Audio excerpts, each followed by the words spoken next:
What is going on, everybody? We got another Thursday night movie club. I'm Corey. This is Wilkie's Movies and Music, and I appreciate you all jumping in, whether you're doing the long haul with us tonight for just a little bit or catching the replay.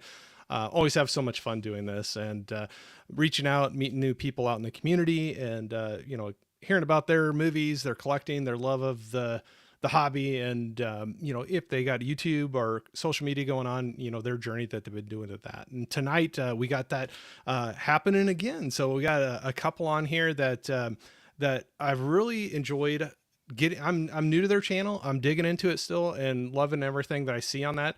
And I'm gonna not waste any more time, but I'm gonna go ahead and bring out. We got Joel and Tyson from Mom and Pop Video Shop. What's going on, guys? What's up, Corey? Thanks for having us. I appreciate you both jumping on here, being willing to do that. But Joel, I think you Messed it up already. that's all right. I do it all the time. As the old man on this particular episode. Do you need your cheetahs? I don't need them. I don't need them. I already saw a question in the comment section that I can't wait for us to get to. All right. Well, we'll jump into that here pretty soon. But I will say to anybody that's jumping in here tonight, in the description of this video, I have the YouTube link and the Instagram link for Mom and Pop's Video Shop. Oh, sweet. I would highly recommend everybody. It doesn't cost you anything. Go out there, check them out, hit a sub, hit the bells, check them out for a while. I always tell everybody, with all of us that are just not the big YouTubers. Yes. Sometimes it's just hard getting in front of somebody, and you might just find your next favorite channel, and so I highly encourage everybody. And I would have not to completely cut off you pimping our stuff, but I will say this: I want to thank you, Corey, because Corey reached out to us like completely out of nowhere, like, "Hey, I came across your channel. You guys seem pretty like not complete idiots." Well, wait, just wait, Corey. It's early, and be careful what you wish for. Exactly. But he's like, "Yeah, I'd love to have you guys on the channel." So I want to thank you very much. I feel like I speak for Tyson and myself when I say thank you very much for having us on, man.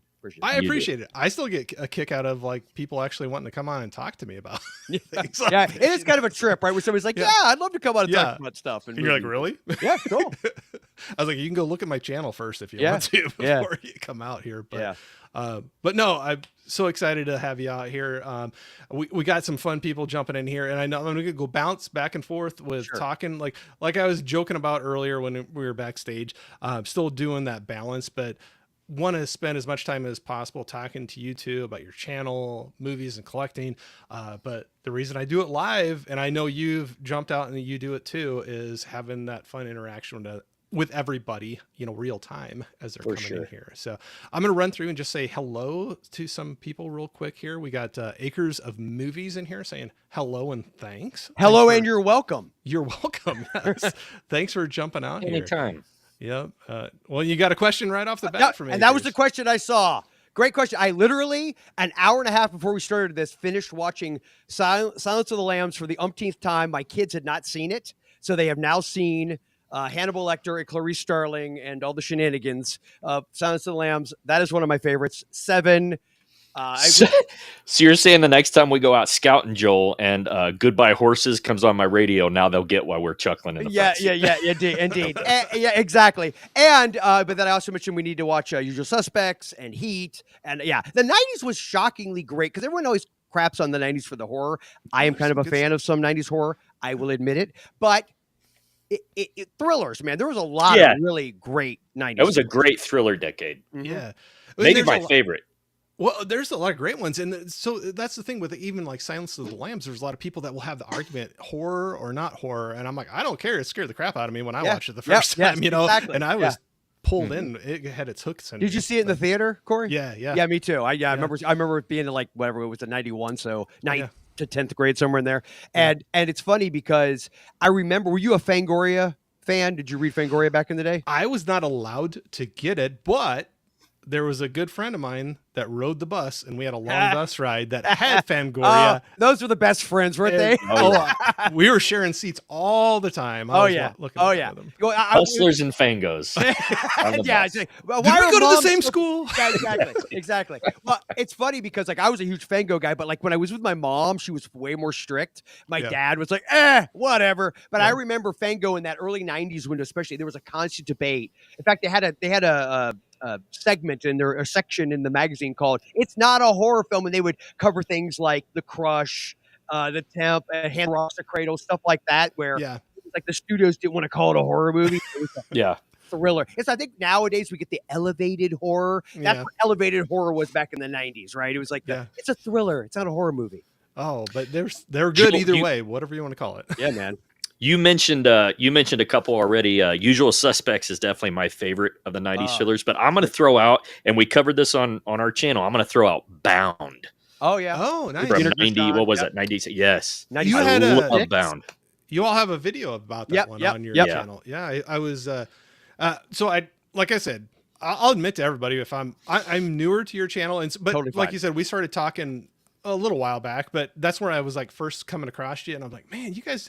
I don't know. You can just tell when people are having fun with it and just want to share their enjoyment with other people too. And I was like, oh, you guys definitely had that and wanted to dig in. But anyway, I've been digging further and further into your videos. That's the cool thing about all that being archived on YouTube is you could meet somebody for the first time and they could have, a year, 2 years, whatever of videos sitting out there that you could just chip away at. Well, full disclosure, Corey, because I think I mentioned before we started, I've been podcasting audio based since 2010.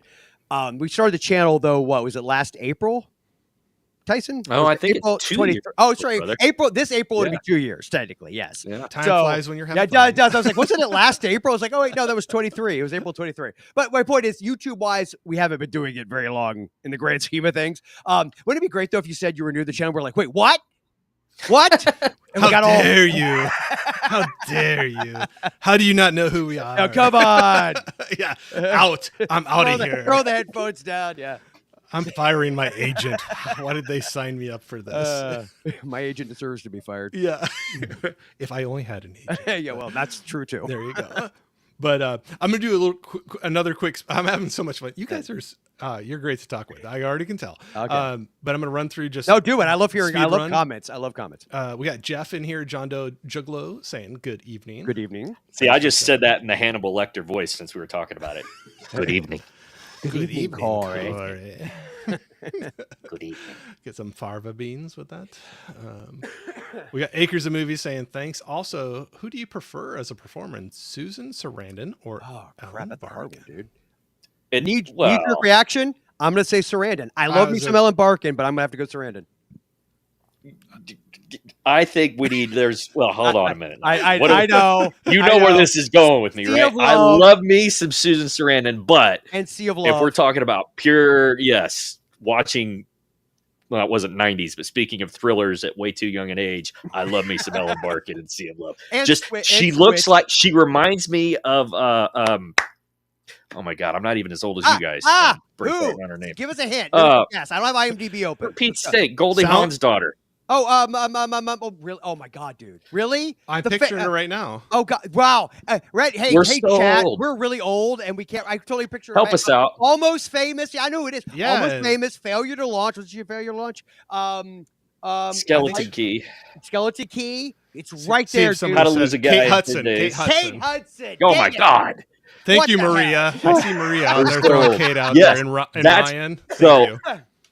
Believe it or not, I love Kate Hudson, but she reminds me. Really? So a young Ellen Barkin reminds me of Kate Hudson. She does, man. Okay, you say so.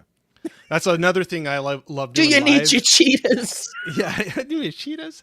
I love the live because people jump into the comments and save me so many times when I blank. And I don't like having IMDb open if I can help it. I mean, I will sometimes throw a podcast because we got a movie we're covering, but it's more fun to try to pull it out of your.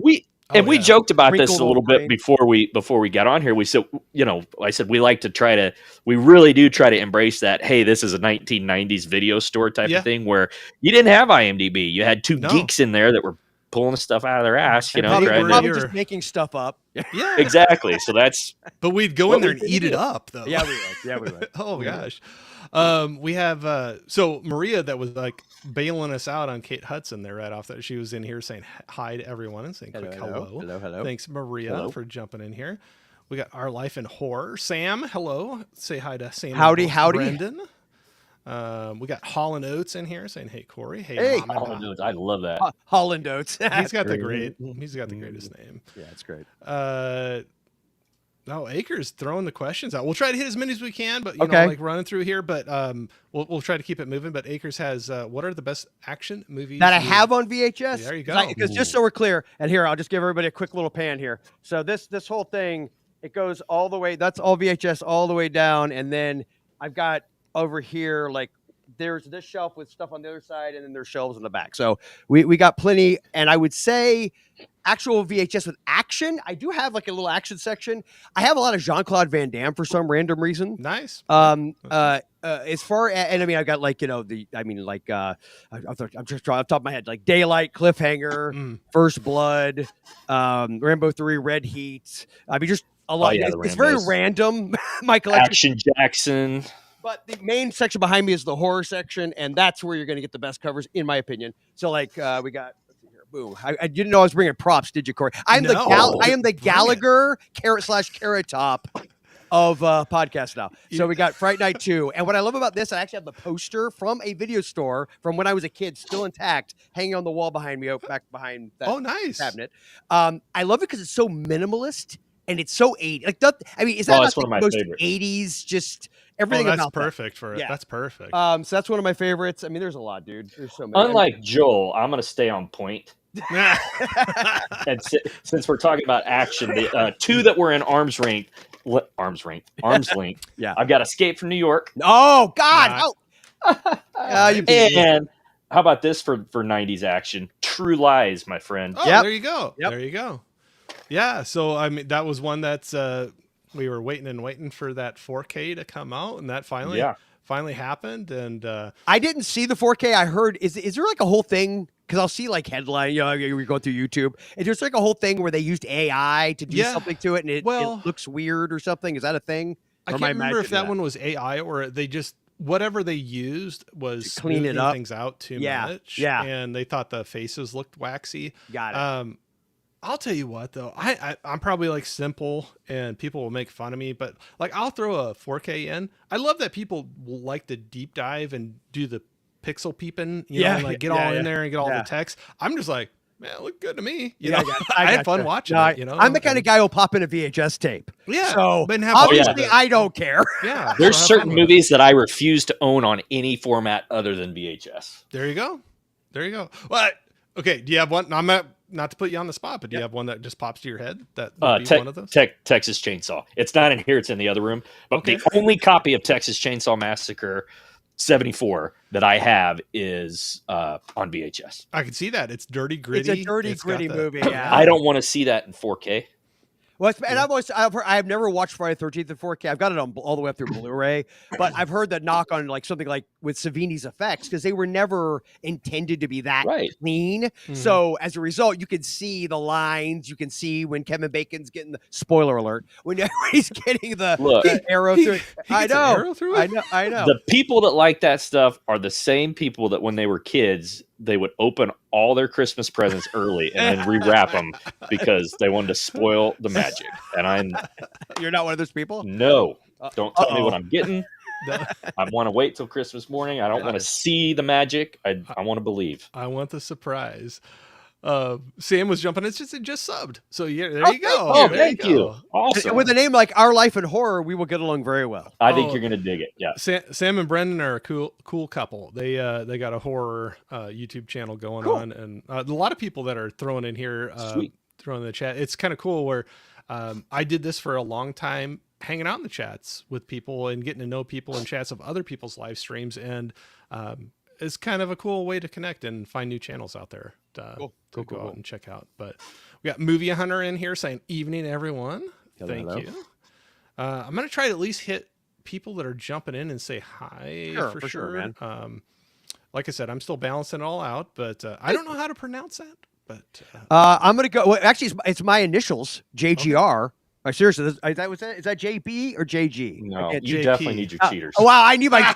I definitely need my. I have like weird eyes. I have literally like contact, but it's only a one eye. Like, Okay. it's weird. So yeah, it is a JP. Never mind. So we're gonna go with JPRF one.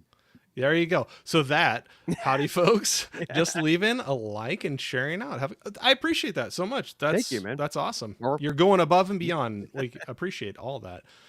We got Guy in here saying, "Hey, everyone, please hit that like button." Now, Guy, that's my middle name. Hence why I thought the G. Oh, okay. Yep, Caveman and More. That's our Mr. Guy there. Cool. We got Adrian James in here across the pond. Howdy. Hey, everyone.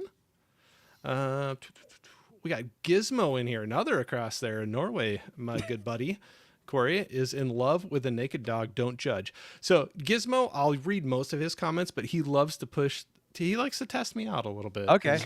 Okay. He's got a great sarcastic humor to him. Okay. We'll say that. He's a good guy. Very good guy. Highs back and forth. We'll try not to blush. There you go. I know. He's like, once in a while. It's funny. I felt bad. I've been on other people's like live streams and he's gotten blocked from them.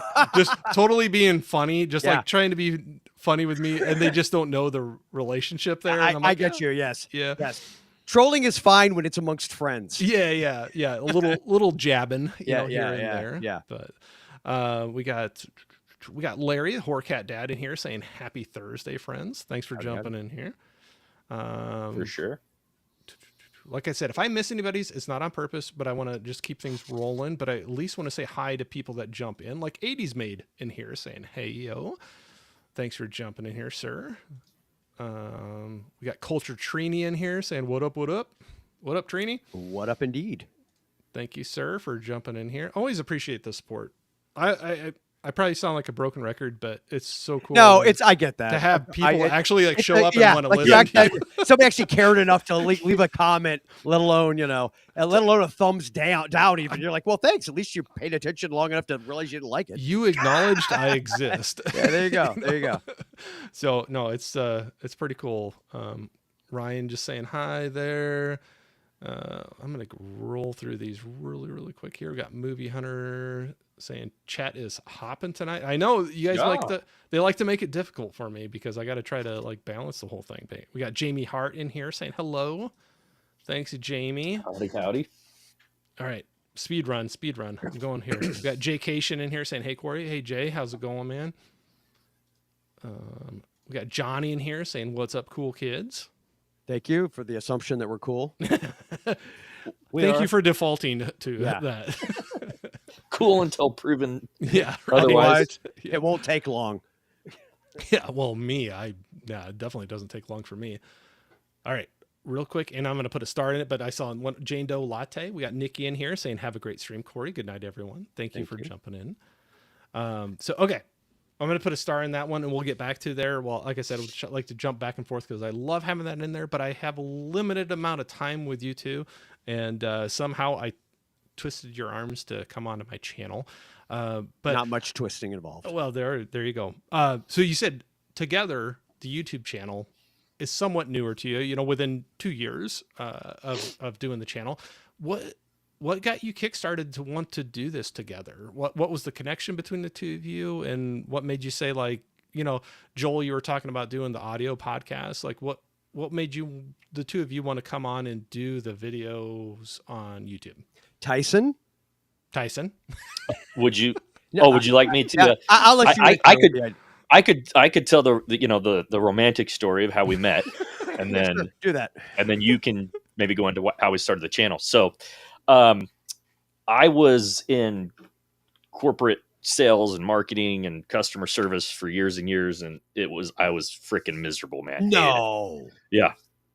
So about 9 years ago, I guess it was over 10 years ago, I started writing horror fiction. Oh, nice. And had a couple short stories published, and then just kind of had one day at work where I said, you know what, I'm done with the regular 9 to 5. I'm going to write for a living. So had a couple books published, and I was at a event, like an outdoor sci-fi market, hawking my books, and I saw this dude walking down the road with Halloween 2018 shirt, which this particular event was like way more sci-fi than horror. It's Sci-Fi Bartow in Bartow, Florida, which is, if anybody's in the area, you should absolutely. It's free to attend. It's like imagine a farmer's market but for geeks. It's It's outside. It's free. It's one day. I gotta come visit. And it's a little cute little. It's actually the same town they shot My Girl in. The really? Macaulay Culkin, Dan Aykroyd, Jamie Lee Curtis. Cool. And a Chomsky, however you pronounce her name. That movie was shot there, as were others. But yeah, it's great. So continue. Sorry, I digress. Yeah, basically, I just went out. I was carnival barking in the middle of the road, trying to get people to come over and buy. I was trying to avoid eye contact. Like, hey, you in the Michael Myers shirt. I know come here. I see you. I see. Come here. Yeah. So no, we talked, and Joel was cool, man. He bought books, and the John, the other guy that I've written some stuff with, he had a ton of stuff, and John, I think, was selling a bunch of his, talk about a collector. Yeah. He was selling a bunch of his Godzilla stuff. And I know Joel's kids are crazy about Godzilla. So he bought some stuff, and just kind of we were engaging in commerce, and Joel said, hey man, I've got a horror podcast. If you ever want to come on and promote your books. I was like, yeah. And I'll be honest, I get that a lot at shows, but I'll be damned if like a week later, I didn't get an email from Joel saying, hey, you want to come on the show? And that's something that actually follows through. Yeah. So I've been on, then I was on Joel's podcast, Retro Movie Geek. And then, like I said, I was trying to make a living writing. And then Joel wound up hiring me to do some freelance work for he and his wife on the professional business side. And one thing led to the other. We're both horror fans, movie fans, geeks, and we've become sort of fast friends. And there are few people that I can stand working with on any type of project and for longer than Joel is not an one hour of or them. two. No, but he's got cool shit. He's almost there. In the show. He's almost there. Yeah, but he gets to stand in the middle of a pseudo video store in my house, and therefore he's like, "All right, I'll put up." Sincerely, this is me sincerely saying that he's one of my best buds in the world, and I love doing this stuff. And one hell of a, despite how it might look, one hell of a professional when it comes to these types of projects. Seriously, as well. So that's how we met. Now, Joel, do you want to maybe talk about how the channel came about? Yeah, I was bored. He said, yeah. So we did. Yeah.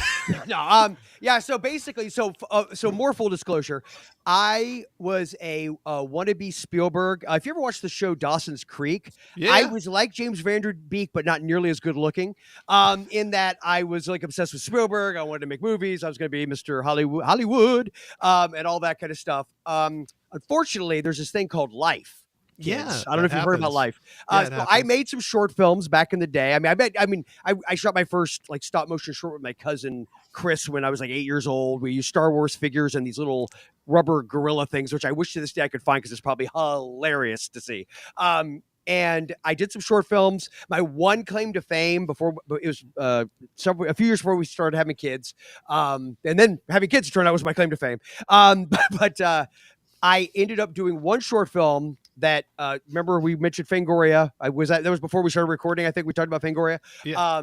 And there was Fangoria in around 2004 did something called the Blood Drive, and they ended up doing two of them. And the first one, which I think I've got because of course I do, the VHS of it right here. One of my short films got featured on this, and nice. And it was literally, honest to God, and I mean this sincerely. It was in a Blockbuster. This got released to a Blockbuster. And I remember walking to a Blockbuster, turning it around, seeing my name on it, something in a Blockbuster, being like, all right, that plus my name, literally for like one sentence in an issue of Fangoria got mentioned. I'm like, all right, I'm good.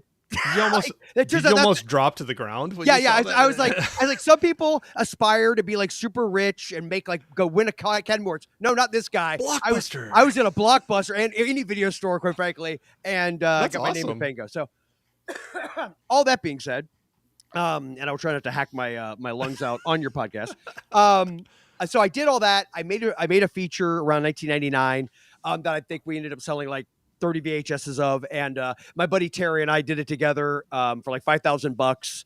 We had a lot of actually really great actors that actually auditioned, and you talk about you're surprised when people are willing to like come on your show. It's like when you actually have like real actors who've done stuff come up and like they are auditioning and taking it serious, and you're like 22 years old. You're like, huh, and you're like, this is crap. weird. How do you do an audition? Yeah, exactly. And you joke. They were like, so how do you want me to slate? And at that time, and this is before, we had like chat rooms and stuff, but we didn't have like, Google or any of that. So it was definitely before I could just easily get all the information off of YouTube or whatever. It would have been like a 40-year-old virgin where you just answer everything with another question. Yes. Like, I don't know.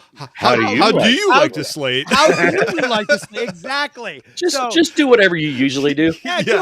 You joke, but that's Just let it exactly roll. what we did. That's exactly what we did. So we ended up making this feature, and then fast forward, blah blah blah, life, kids, jobs, etc. I put all that behind me. What is that old quote? When I became a man, I put away childish things. I know it's from the Bible, but I always remember it from the Crying Game because I'm a dork. You just love movies. I'm pretty sure that story got taken from the Bible too, though. Yeah, I'm pretty sure. Sure. Probably a safe bet. And so I end up meeting Tyson, and when he found out I made movies way back when, he was like, "Oh man, we got to do something." And I remember, hey, yeah. I wanted no part of like legitimately. I was like messing with cameras. F Hollywood, no F that world. I don't want to be a part of that. Everybody there is a jerk. Like the typical like, I don't want to be a. So needless to say, grumpy kangaroo. Yeah, it really was. And needless to say, he kept pushing. Finally, I don't know what happened where I went, maybe we could do it. I know what it was. My wife. So it was like for Christmas / birthday, because my birthday's in January. So it was like a birthday / Christmas present. This literal, like, half of this room I'm in is a video store. And it was like my present. So she had somebody come in that we knew in our neighborhood that designed stuff. They actually made this video store room for me. And because my wife and I have a business on the side, I had this thought. I was like, this is awesome. I actually almost like it just as like just an art installation. Like you walk into it, you feel like you're in a video store, right? But then I thought, wait a minute. If I started YouTube and use this as a set, then it could all be a write-off. Technically. And then I'm like, all this stupid stuff that I buy. Wait a minute. What am I doing? So I can't remember at what point, Tyson, I think I said to you, hey, we ought to do like a start a YouTube thing. And at the time I was like, just for fun. Like we're not. I was probably 3 or 4 bourbons in to the evening. I'm like, yeah, whatever. Yeah, you're like, cool. I'll be there. Go for it. Tell me what time to be there, baby. I'll be there. Yeah, pretty much. I'm on. Let's go. And I think the only thing, because with my podcast, I started it in 2010, and I didn't miss a week with that show for years. Like we kept at it forever. And I basically just found a lot of this stuff comes down to consistency. Like our channel is still pretty small now, and I totally acknowledge that. I kind of feel like until you're in the hundreds of thousands range, you're still a pretty relatively small channel. But I know we're a very tiny channel, and I knew obviously starting out, you're going to be, you have very, very few, if any, subscribers. But I was like, you know what? If we're consistent, if we could get to a place where, hell, if there's 1,000 people out there that want to subscribe to this channel, that's freaking awesome. I'd be down for that. I'm happy. I am honestly honored that one person wants to subscribe. Let alone say, yeah, absolutely. Yeah. So, so basically I told her, let's just do it for fun. Let's just see what happens. We'll just try to be consistent for this certain period of time.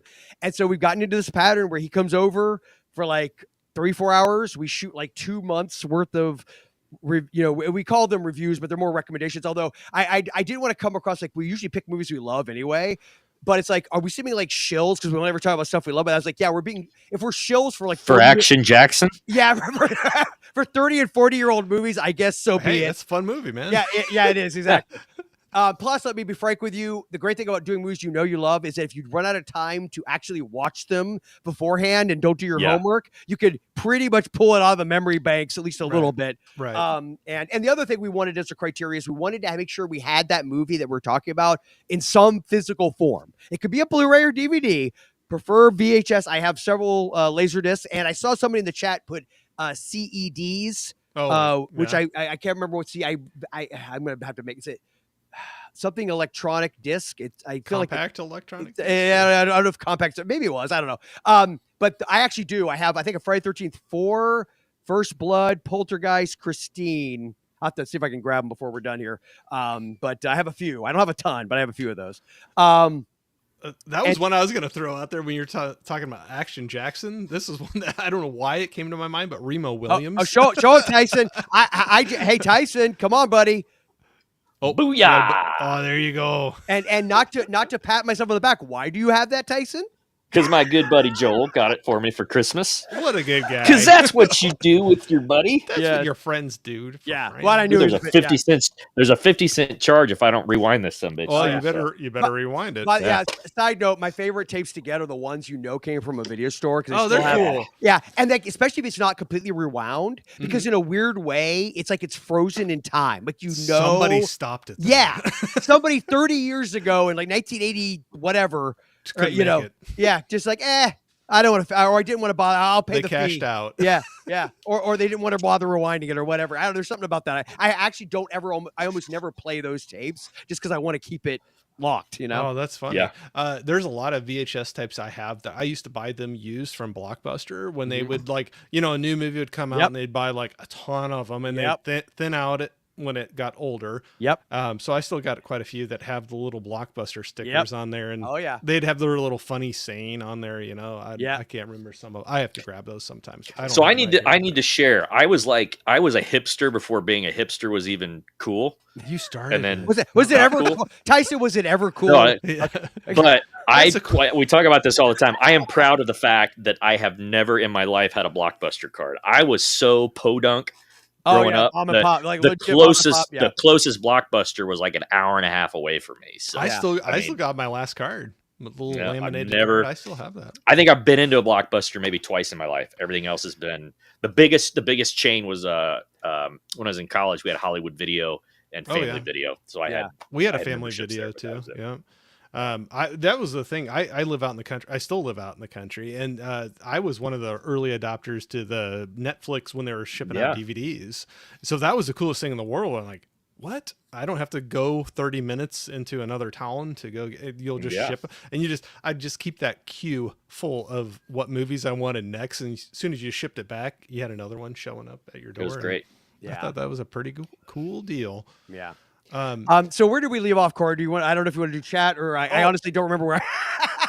Well, I told you, I'm kind of all over the place too. Yeah. As long as we're having a good time, it really doesn't matter. But I'll do a little speed run real quick. Sure. At least say hi to people that jumped in. I haven't said hi to yet. We had Laren jump in here saying hi to all of us. Howdy, hey, Laren. Hey, Laren. I know I'm probably a ways behind, but I appreciate everybody jumping in here. That's the balancing act, but I'm going to at least try to run through and see if anybody new came here. Oh, there's your CED question right there. Yep. I did not ever have any of those. Keep talking. I'll be right back. You're good. We got Tony in here, Basement Blues, saying hi, guys. Thank you, Tony, for jumping here. Tony's got a video store in his basement too. So that's sweet. Like when I was seeing Joel's sitting there, I thought of Tony. But Tony at the Basement Blues, he's got a video store in his basement as well. Very, very cool to see. Always get jealous seeing that stuff. Let's see here. I'm going to run through here real quick. A lot of highs back and forth. I appreciate everybody. Like I know I say it all the time, but truly, truly mean it. I'm just running to kind of catch up and make sure. Somebody's saying hi to Anthony, which is Tyson. I don't know. I'm assuming maybe or maybe they're talking about somebody in the chat. Well, there's okay. Anthony here. Anthony's Horror and More, maybe. I'm so used to calling him Tyson. I was like, wait a minute. Don't be telling nobody my business. Yeah. Don't be throwing out my name. But Anthony Horror and More, very cool, good friend out there, lover of movies and collectibles, figures, things like that. Thanks for jumping in here, saying hi. And Johnny was saying having a Blockbuster card nowadays is just as good as having an ID. Yeah, you just pop it out. You have one of those? You're old. You're good. You're old. You're old enough.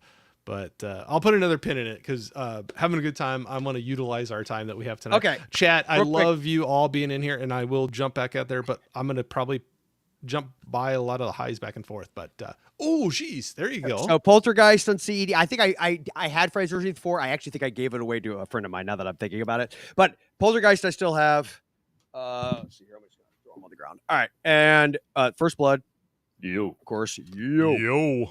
And then let's see here. We got Christine, as I mentioned, and then two that I didn't mention because I actually forgot. The original Invasion of the Body Snatchers. Nice. And this one I can't believe I forgot because I freaking love this movie. Wolverines. Okay, original Red Dawn. That was a VHS tape that buddies. We would rent that over and over. There was a few movies that every weekend is like, what are you gonna rent? We'd rent the same 4 movies. Weird Science for me. It was Weird Science, Red Dawn. There's like a few my sister and I would just rent ad nauseum, man, constantly, like on a loop. And now, of course, I'm pump up the volume, which I know is a little bit later. Oh no, that's good. Yeah, Christian Slater. Yeah. Oh yeah, dude, I love that movie.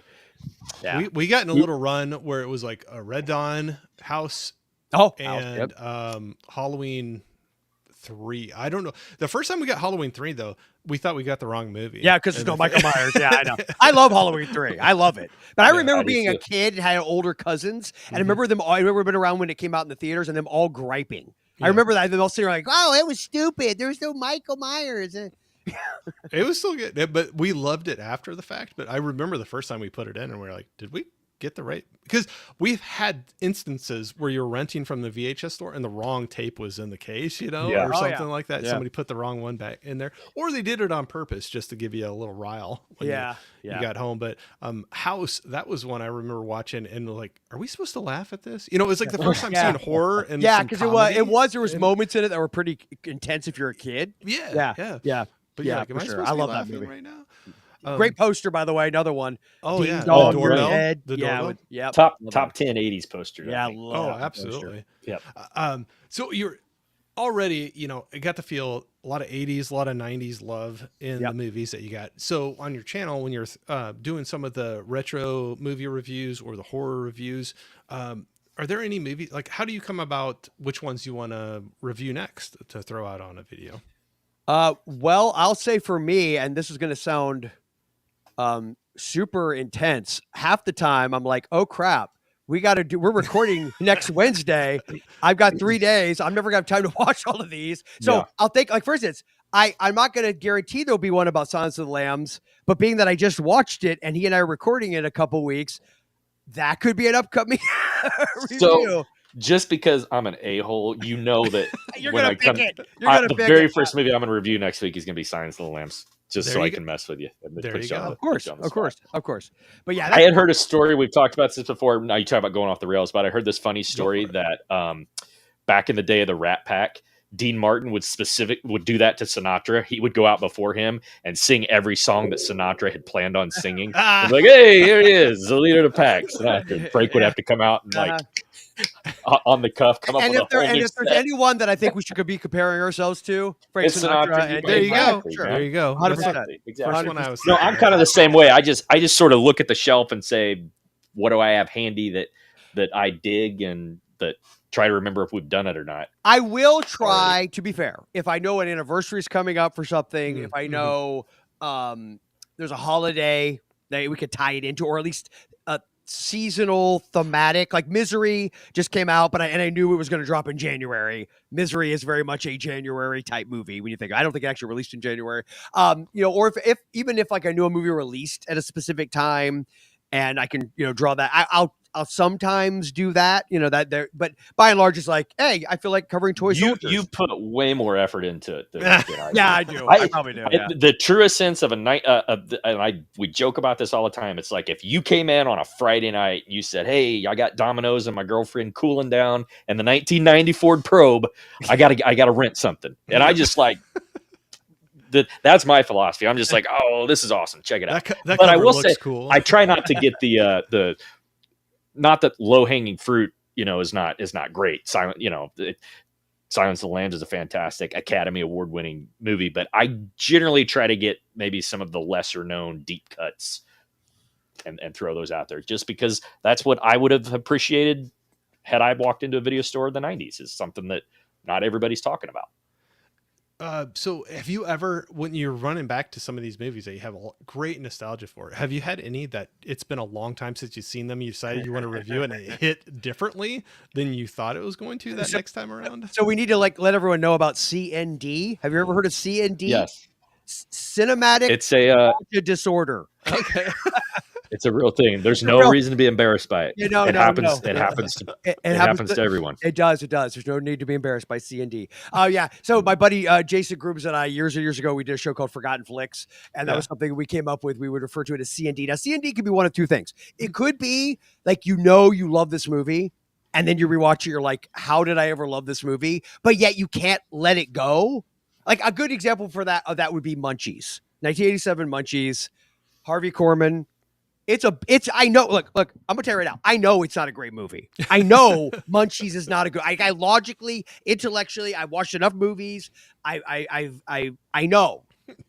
I don't care to the point where I have Arnold from the Munchies that someone on Instagram I found, or actually I found it through another YouTube channel, and then I contacted them through Instagram, made a Munchie. So what I'm saying is, so that's one form of C&D. Another form is you probably on some level know it's not good, but you'll like go to the mat to defend it. Like you know what I mean? Like you're like, no, man, it's a good movie. No, it's really not. No. First off, it's all subjective, so there is that. But you know what I mean? Like there's some movies that are, let's just be frank, like but look, I love shot on video stuff. Like I love shot on video horror. And I'm talking like shot on VHS. Like I love it. I know that is not everybody's bag. Like I totally get it. But you got those movies that are bad, and you can say, yes, I understand that, but you'll defend it to the day you die. You'll fight for it. You're like, I don't care. This is going to be one that I'm going to be going for. Occasionally we'll have these the retro, what I call the retro C&Ds, where you watch something that you absolutely should have seen back in the 80s or 90s, but for whatever reason you didn't, and you're like just seeing it. It's like, oh man, like I recognize that maybe this isn't the greatest of all movies, but my 15-year-old self would have freaking loved this. So you know what I mean? It's like a whole new experience. I'm trying to think of recently, Joel, if we've done a couple, because I know it's happened several times. I just off the top of my head, I can't think of one, but so I know it's several. We still surprise each other. It's like, oh, I've never seen that, and then when you watch it, you're like, why in the hell did I not see this when it came out? So a little different what you're saying, but I mean, it goes along those lines. I remember some movies I was just a little too young to be able to rent, but I could remember the cover art that was on the thing. And then when you finally get old enough to watch it, and you're like, oh wow, like so one, I don't know why it popped in my head. It was like Chopping Mall. Oh, well, yeah, So it was like I was like when you finally get to watch it, and it was like, okay, that was different than what I was thinking. And then but I had that cover art just seared in my brain. And that it's funny you say that. So like I said to you, Corey, and I'm sorry, I'm conflating whether we had already started recording when we were saying these things, or if it was beforehand. No, it's but at one point in this evening, we discussed this idea of my mom was more strict than my dad, and my parents were, and because I am a true child of the 80s, born in the 70s, my parents are divorced. I feel like that was maybe a prerequisite. Same. I feel like that might have been a prerequisite. See, Tyson, you're younger, so your parents didn't. Yeah. But all joking aside about our childhood trauma, I remember like when there was a lot of movies I wasn't allowed to see, like when I was with my mom, but I could see with my dad, but then I'd feel guilty and I would confess and my mom would get mad at my dad. It was a whole thing. But there was a few movies like that. So Eric's Revenge, Phantom of the Mall. Do you remember that one? I don't know. Okay, that one, look it up. You might recognize the box. That was one I didn't see until I was an adult. It is super cheesy, but my God, did I love that movie when I finally saw it. Wow. Another one is one that I remembered seeing, and it was only a PG-13 movie. So I was a huge Family Ties fan as a kid. Oh, yeah. And then, so Scott Valentine, who was in Family Ties as Nick, remember? Yep. And there was a movie he was in called My Demon Lover. I know that. Yep. I've seen that you one. remember the poster? He's holding it, and you could see his like demon hand and he's like smiling. And I remember thinking as a kid, I thought it was like more of an adult movie because the word lover, I guess, was in it. So I assumed, you're like, because it was like about like 86. So I'm like 10. I'm like, that's a dirty movie. Yeah. And I never need to see that. Oh yeah, I never saw it. I have never had retroactive C&D like I have for that movie. Like I'd never seen it. I saw it like a handful of years ago for one of the shows I do. And I'm like, I walked away from it going, this is a movie I know if I had seen this when I was 12 would be like, I would have loved. This would be one of those movies that I would die to defend, even though I had never seen it before. It was really a weird experience because again, never saw it, but yet felt like you had this weird connection to it. I don't know. It was weird. No, it's funny when you're talking about that though. Like sometimes when you saw those the cover art, the rental stores, like there's sometimes when you finally got to watch it, and you're like, that scene never happened in the movie, or it wasn't as Yeah. cool as that. Like Yeah. it was like I was like, wow, they were really stretching to put the cover art on that thing. Man, Oh, and yeah, that's yeah.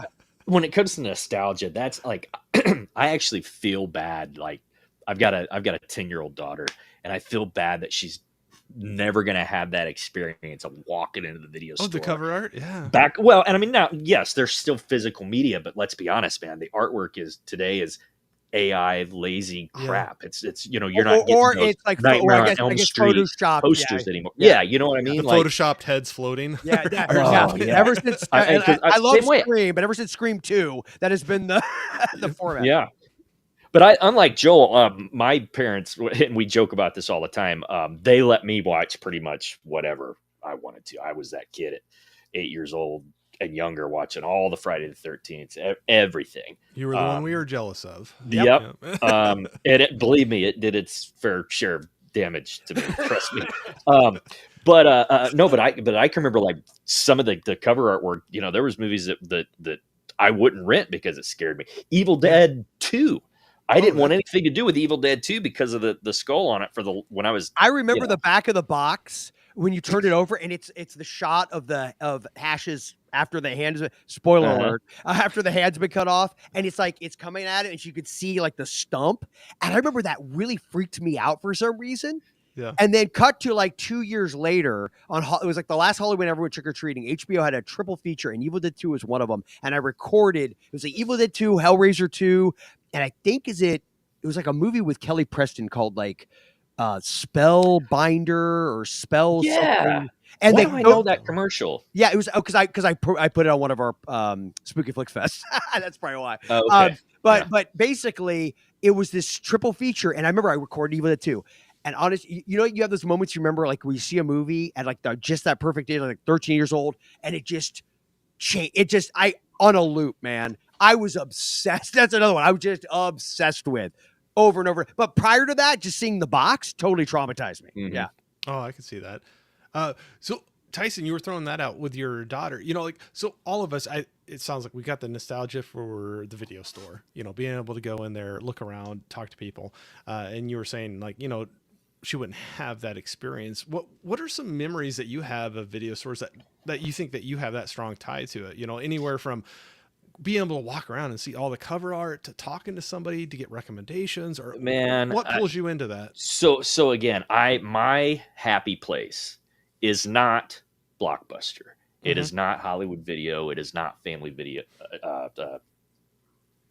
Family Video, right? Yeah, Family Video was up near your neck of the woods. Yeah. To me, it is the mom and pop in a house, 700 square feet, where you walk in. I can picture today.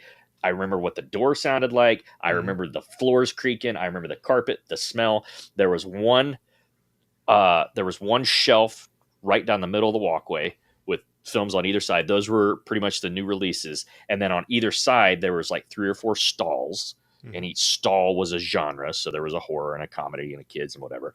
And then there was the naughty movies that we had saloon doors. We didn't even have the beaded curtain. They were saloon doors. And there's this creepy like, whoa there, partner, you about to be. So, but are you meaning to go into this store? Yeah, exactly. But it was a block away from the grade school that I went to. So I can remember that our core little group of horror fans. But again, our parents didn't give a shit what we watched. We would get out of school, jump on the bikes, and then haul ass, like trying to beat each other to the video store so that you could go in and rent the latest, whatever horror flick had dropped. But because they were so small, it wasn't like your big chains where if a new Hellraiser film came out where they would have 4, 5, 6 copies. This was a small town, small mom and pop video shop. They would get one, maybe if you were lucky, they would get 2 copies of a really big new release. But that was it, man. If somebody else in town rented Hellraiser 4, you had to wait until they brought it back and hope to catch it, the next time. Yep. And that's just that, like, on a Friday afternoon, knowing that, I'm going to ride my bike home with a plastic bag full of clamshell tapes on each handlebar. You know what I mean? It's Yeah. just like, what do the kids today do? Yeah. Like, you're like it weekend just planned. Weekend planned. yeah, man. Like I just and I get it. You know, I will admit, I appreciate the convenience of streaming and all that stuff, but man, it was just something so pure. It's like we didn't about know how good we had it till it was gone. Right? Yeah, That. right. Yeah, it was man. just Part of the human normal, condition. and now you're Yeah. like, oh Yeah. man. Oh, Yeah. sorry. Yeah. It's all right. Killer dog. You'll hear mine probably at some point in this whole thing too. So. Yeah. For me, I had armchair theater, which was it was like a strip mall within walking distance of my dad's house, which was all. So he'd pick us up for the weekend, and then we would walk over there. That's where I saw my earliest memories. I remember seeing Ghoulies in Betamax, Nice. on the new release. Like I remember seeing that. Yeah. A poster, which I don't know if you can see it above my head, but the Eliminators. You remember the Eliminators? It's an Empire picture. Let me see if I can give you a little tilt up, see if you can see it. Here we go. The Eliminators is right. I wonder if I can make that bigger. There we go. You see it? It's the one with the Mandroid, the man in the tank one. I don't know if you can see it. Oh yeah, yeah. Yeah. So the all right, back down. So I remember seeing that on the wall there. That's where I saw the Evil Dead 2 box in the new release aisle. Like I had like very specific memories, and I think it's also that like at that age, I don't know. My dad, you know, as I got older, my dad was one of those kind of dads that he was like a good friend, but he wasn't always necessarily the best parent. And so I think that at that age, I don't know that he knew exactly what to do with my sister and me, other than to be like, "Hey, you guys want to rent some movies? Yeah, right. Pizza? All right." There's 4 hours taken Yeah, care of. that'll keep you guys busy for a while until we get you that new Nintendo thing you want so bad. And so I remember that. So I think I just have a fondness because of that, and like kind of like Tyson, where it was within walking / bike riding distance. Like you didn't have to go very far to get to it. And then I ended up in high school. It's very involved. I bounced back and forth between. I lived with my mom for a few years, and then when I lived with my dad, and I ended up going the last few years in high school, living with my dad in a small town in Central Florida, and I had a movie warehouse, which was I think they might have been a franchise, but I never really saw them anywhere else. It was it was a bigger store, kind of like a Hollywood Video type of vibe. Yeah. But it wasn't. It just felt more mom and pop, for lack of a better way of putting it. Yeah. But they had a ton of stuff. It had a huge horror section, and then we had Specs, which is very core. It was Specs Music and Movies. And in our mall we had like one store that was just like with your CDs, your tape, your tape singles. Remember that you had the single rack. Oh yeah. Tapes, Yep. all that stuff. And then the movies with all the rental and movies you could buy was like in the front. And man, I'll tell you, so I played football in high school, but I was the kind of guy, like all the other people want to go out and go party on Friday night. I'm like, I can't wait to get home because I know earlier that day, I like between like the game and high school classes getting out, I would have run to Specs, and it was going to be 99-cent rentals or whatever. And I got 5 movies, and I know what I'm, like that was literally my high school experience. So, but yeah, so that's why for me, so Specs was it was your typical kind of corporate-y place, but I didn't care. I loved it. Weirdly though, we never had a Blockbuster in that town. I don't know why. I don't think I ever really went to. I wasn't until I take it back. We did have one, but it was like on the far side that I didn't really go to that much, and it wasn't until a little bit later, and I just never really went over there that much. I had a friend that ended up working at it quite a bit. I worked at one for like 2 months. It didn't last. I was going through things, and then but yeah, so for me, it's always been video stores and movie theaters because I worked at a movie theater for a couple years, and I freaking love movie theaters. Oh yeah. Oh, that's awesome. Yeah, there's so many great. I don't know. I don't know. It just ties back to the video stores, and if you could go back, okay, picture whatever decade, whatever year was your golden era of movies possibly being on the shelf, and you're walking into that video store. What section are you going to first? It was always horror. Horror. Yeah. Okay. Yeah, for me. It was. Yeah. Typically, even starting at about 8th grade. Like I'd say before that, because I was kind of I was a bit of a weenie as a little kid. I was super sensitive. Like I remember I did a double feature sleeping over at some friends of mine's house, or their mom was like this hippie who would let us do anything. Yeah. And I remember we did a double feature of Sleepaway Camp and Pieces, and it was like I was 12 years old, and just it traumatized me all the way. I was like, I was super sensitive to anything like that. And then around 13, 14, something shifted. And it became like a weird way, I guess, like, for me to deal with my more. issues. Yeah, I could deal with. So then it was always horror section, always. And because we've established that my parents were awful when it came to protecting. Depends how you look at it. Depends. That age, that they are awesome. That age difference between Joel and I, we were seeing, I think, a lot of the same stuff at the same time. I just was like 5, 6, 7, 8. You were a freshman. But like, you know, my mom, I can remember renting Halloween 2 with my mom, Christine, Cujo, watching all of that stuff with my mom. The Fog, you know, she introduced me to all that kind of stuff. And again, because it was a mom and pop and we kind of knew the owner, you know, that's why I could go into the video rental store as a 9-year-old and rent Friday the 13th Part 4.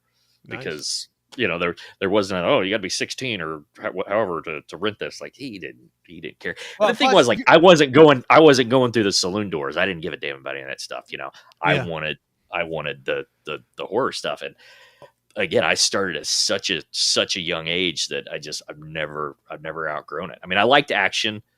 I respect comedy.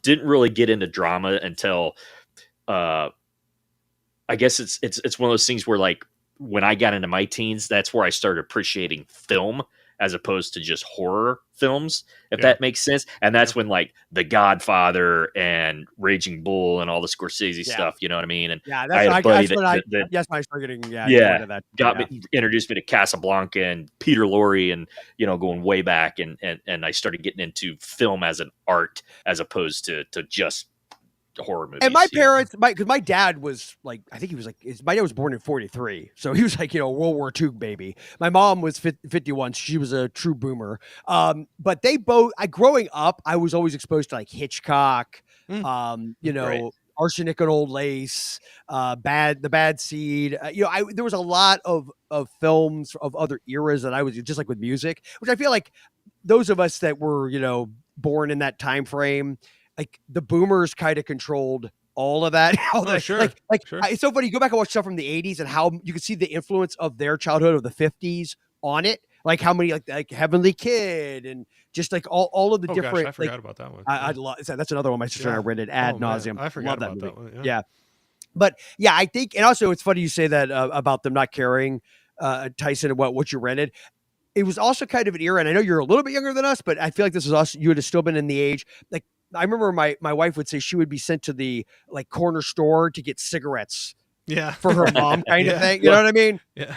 You'd have like a handwritten note. It's like, I approve my daughter my to buy cigarettes and cigarettes. beer. Yeah. It's like, really? Okay. Yeah, well, most of the time, those small towns, they knew who your parents were anyway. And my family, I was lucky enough. My family owned the grocery store in town. So you talk about like Fangos. Like I would, and we lived right behind the store, so I would just walk across and just pull one off the rack, walk off the front door. Never paid for anything. Just I was that spoiled spread. And you talk about not knowing how good you had it, man. Oh man. Oh, I was gonna say when you go back and think about that, but yeah. Hey, I'm going to do another speed run just real quick here. Okay, sure. We had a couple new people in here. Cal Daly in here saying hi. Like I said, I'm going to skip. I know I'm missing a lot of comments on here. I apologize, everybody. Just kind of maximizing our time tonight, but I appreciate you so much for coming out here and say anything. We'll try to hit as many as we can, but I at least want to say hi to people like Jim. Howdy. Jim's Movie Channel that are first Jim. In here, and I haven't said hi yet. So I appreciate it so much. Always. And then we got Eli in here saying, Corey in chat, what's up? Howdy. Appreciate it. Eli is appreciating the beard as well. Thank you, sir. Oh, yeah. I was commenting that I did go into work and I didn't know. I was debating whether I needed to trim her up a little bit before I went in for that. I did not. So they experienced the full the full winter project that I have going on here. Jim was saying Sleepaway Camp and Pieces. Your poor little fragile 12-year-old brain. Tell me about it. Talking about deceptive, I don't know. That just made me think. Like you said, I go off rails too on all this stuff. But talking about cover art that was deceptive, and him saying that Sleepaway Camp 2. Mm-hmm. You got her with the backpack. Yeah. You got the Freddy's gloves, the hockey mask, the chainsaw, and I'm like, oh, where is this going to go? This? No, and nope. Wah. Not where I thought it was going to go. So, Action Popcast saying good evening, chat and panel. I think you're new here, so I appreciate you jumping in here and saying hi. Cool. Always appreciate that. But yeah, when you're, I saw one of the movies. Like I said, I'm digging into some of your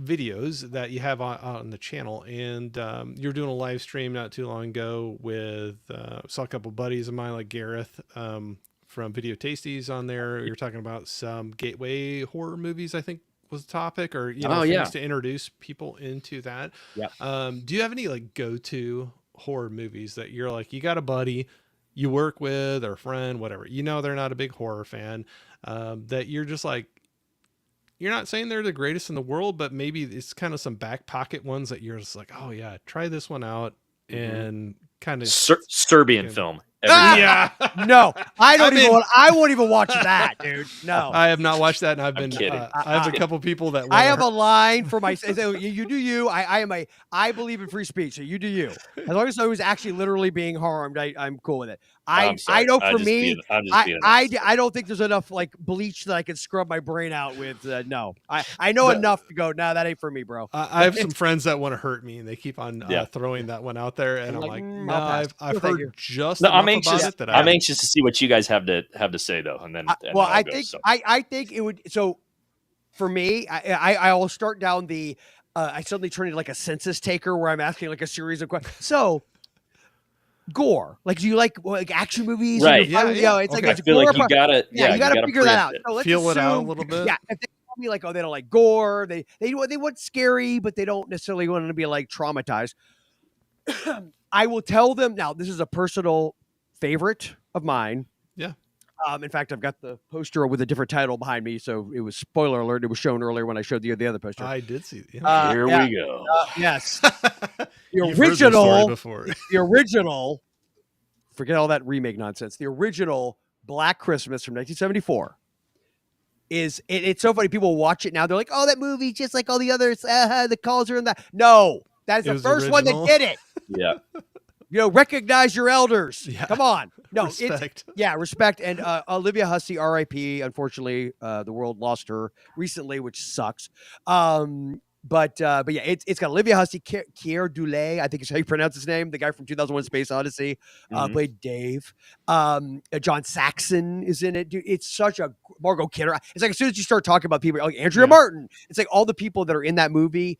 It's such a good, well-made, classy movie. Bob Clark, who made the Christmas Story and Porky's, directed it. Yeah, it's just the vibe of it, but it's really a relatively bloodless horror film. But then again, so is Chainsaw Massacre, and so is Halloween. But I feel like those two movies freak people out more. Although I'd say Halloween at this day and age, again, but if somebody's never really watched a lot of horror, you never know. Like, will Halloween freak them out, or will they be, right?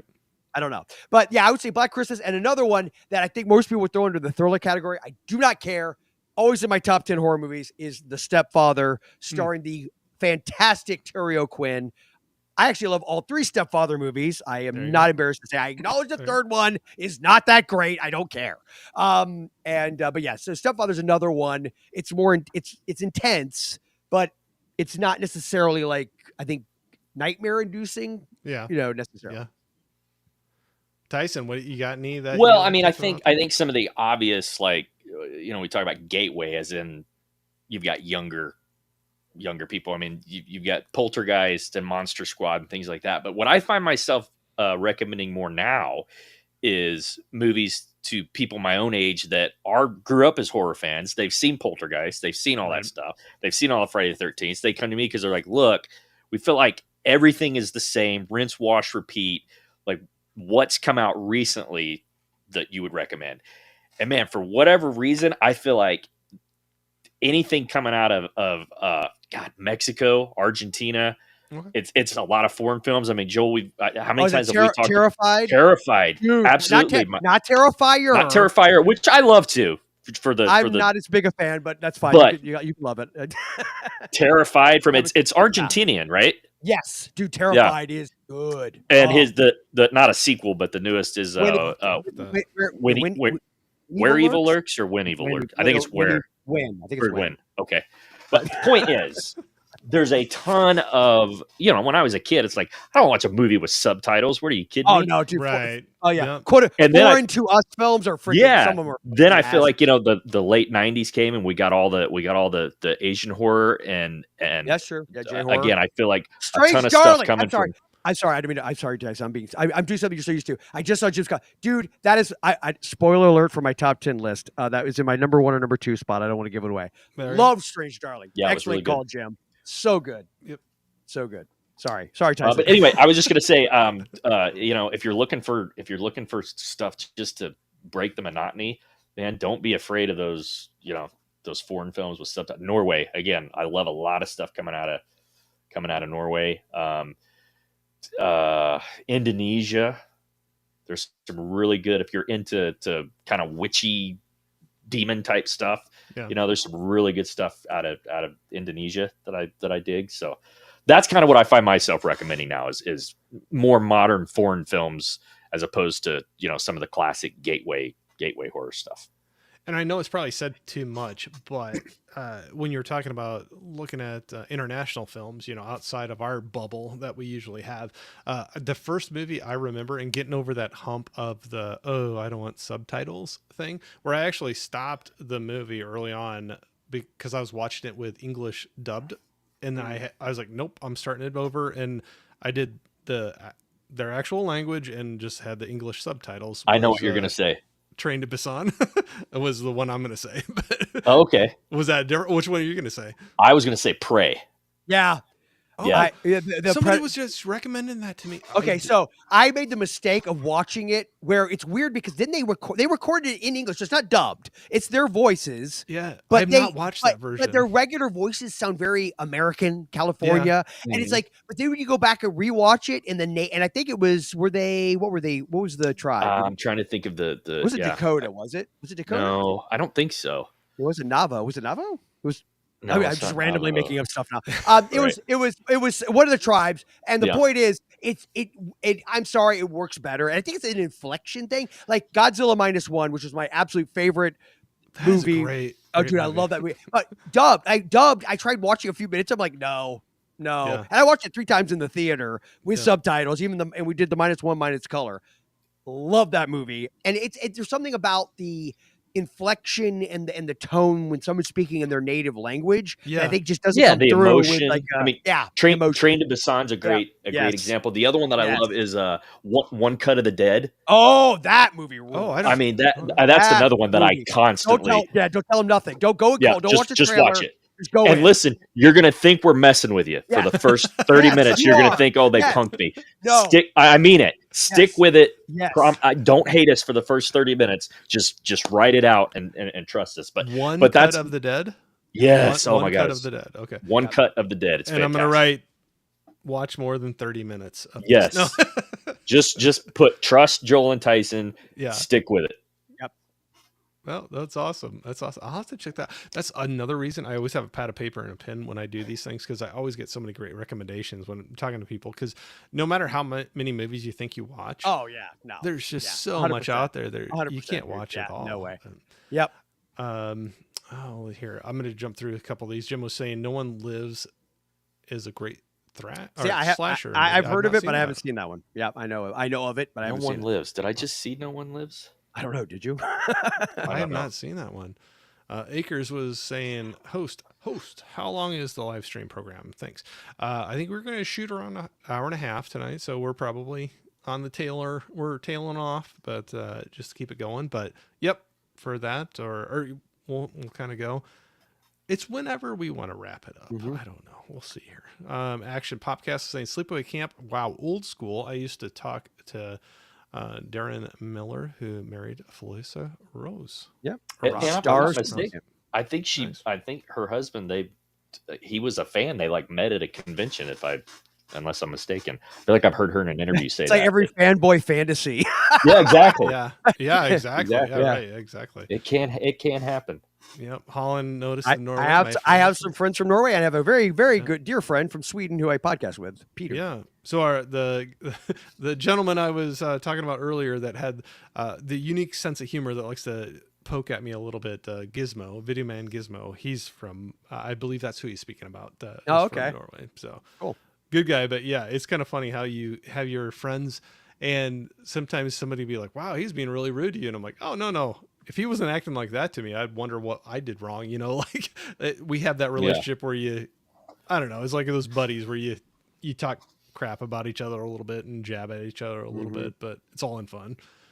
But let's see here. We got yeah, right there. Well, Anthony was saying Gizmo's ears are burning, talking about Norway films. Corey and I have a friend who directs Norwegian films, and that's Gizmo right there. Right on. So Anthony, I've been lucky enough to hook up with Anthony and Gizmo to do some live streams, and yeah, Gizmo, he is in the film industry, and it's kind of cool hearing his take on things, but especially from Norway too. So not only being in that industry, but then also in a different country, you know. I want to throw out too. I mean, we're big. If you can't tell, we're big advocates of physical media and VHS and nostalgia. Right. But again, we still love streaming, and that's why I think we got to Tubi, man. Let's throw a shout out to Tubi, especially when it comes to foreign films. They do not sponsor us, but we would accept it. They have such a great catalog. They do, man. It's very random. I just go through like, what is this? I've never even heard of this. What is this? Yeah, it's great. A few different series I've done on my channel has been talking about movies that I'm like, okay, so other people can jump in and not have a cost barrier, finding ones that are like on Tubi or Freevee or something. But Tubi, I've said this so many different times, where it has been the least obtrusive with the commercials, I think, the ads. And, but if you dig, there are some deep cuts. Oh man, really good movies, and they're like international films, like horror, sci-fi. What I mean, and when I say old school, I mean a lot of stuff from 50s, 60s. You know oh yeah, great docs too. A lot of docs about like VHS and everything. I mean, anything to do with that era. I found a doc on there. It's actually how I met Chris Seaver, the filmmaker who we've had on the show several times, who's a really great guy we've gotten to know. I found a doc about him and his film. It's called Low Budget Heroes, and it was on. I think it's still on Tubi. And so I found it, and it was like just about these friends that made movies together back in the 90s all the way into the 2000s. And I was like, this is great. And I ended up finding some of his movies and watching them and say, this is just fun. Several of his are on Tubi. And I reached out to him. I was like, it's kind of like what you're talking about earlier, Corey, about you reach out to people. And I was thinking, I might hear back from him maybe a couple weeks. Like 5 minutes after I sent him an email, I was like, yeah, man, I'd love to do your show. It's like, cool. So that's what my knee-jerk response is. Really?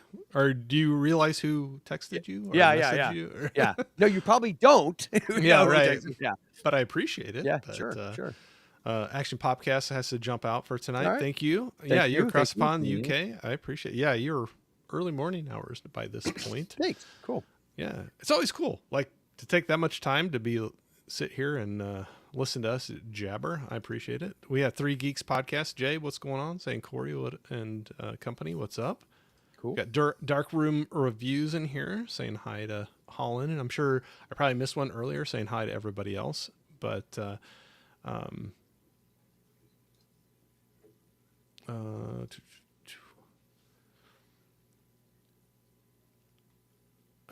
there's something in there. I know I can't hit all of them. I know there's a comment in there on the chat. That's the fine line of when I got a set amount of time and I got some guests on here, and I want to respect their time and talk to them. So I apologize if there's some comments that I miss. It's not intentional to skip those, but it's a fine line. You got to balance talking to the people that I've invited, that they're taking and I know you're taking your time out too, being in the chat. So I'll say there, Acres. I see your comments. I apologize. It's one of those things, you got a set amount of time and you try to balance it. And I'm human, and I know I probably fumble the ball a lot of times on these things. So, but I appreciate you jumping in here. I'll truly say that. So if I miss some of your comments or questions, not on purpose, I appreciate you being in here for sure. But and you got the wrong guys if you're trying to stay on. Right. Well, and me too. I mean, off the bat. Yep. Joel and I will veer off like a train and a penny. Yep. Right? You know what you just put the penny on the track. Yeah, that was it. Yeah, always threatening to derail it. Yeah. Yep. So, but no, I'll say right off the bat, we were talking about jumping in the YouTube thing. I know I'm still really new to it, and it's a fine line.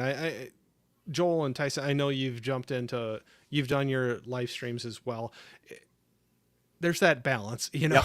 And even when you're doing pre-recorded videos, like how much emphasis you put on one thing over the other. Yeah. And it's definitely something I'm learning, and I know I'm going to trip and stumble and fall along the way. So if you are willing to come back and watch me grow through this, I appreciate you doing that. But yeah. That's all I can say. That's all I can do.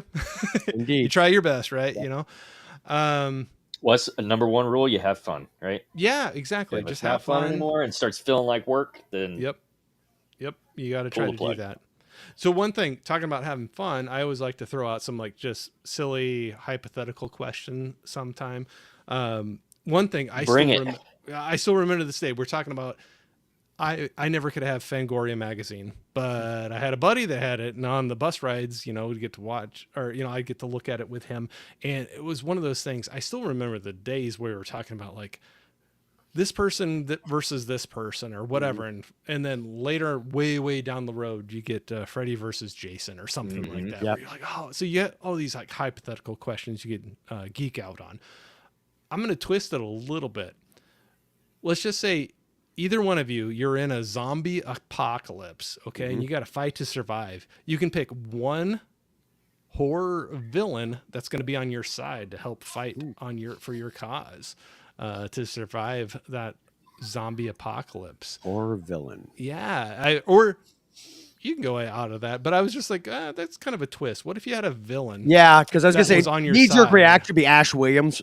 Bruce Campbell from Evil Dead, but that's not a villain, and that's not fair. Well, no, it's a good one too. Yeah. No, you ready? I'm gonna steal Tyson's. I think Tyson would have picked this one, but I'm gonna beat him to it. I'm gonna say Pinhead. God, because I hate you. Yeah, because right. because I think Pinhead would be able to do all kinds of, between the chains and the hooks and the, just rip them apart, clear out another day at the office. Really? See, you don't say Freddy because their zombies are dead, so do they even sleep and dream and thus kick in your head? Yep. Right? Yep. Jason is a zombie, so he might turn on you at any point. And, that's his people. So you can't trust that. Michael, I feel, in the grand scheme of things, I don't know. Michael gets knocked down a lot. Does he move too slow? He might move too slow. I don't know. I think Pinhead would be the way to go. Something kind of supernatural. Well, very supernatural. And he uses weapons and things. And I feel like that would be. Well, all the Cenobites. I want the Cenobites from Hellraiser 3. Like the video camera Cenobite, the CD Cenobite. CD, yeah. Yep. I want all those guys. No. Well, you 100% took. You knew I was going to say Pinhead. Well, let's see. Zombie apocalypse. A villain, and I don't want to do an obvious one, like as in everything that Joel just named, and now I got to come up with something original. I don't know why. You know what? Yet, so as you rattled everybody off, Leprechaun.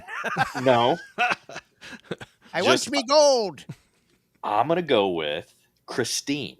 No, oh, right? Nice. Yeah, because you figure gas is gonna be there's gonna be a shortage of fuel, right?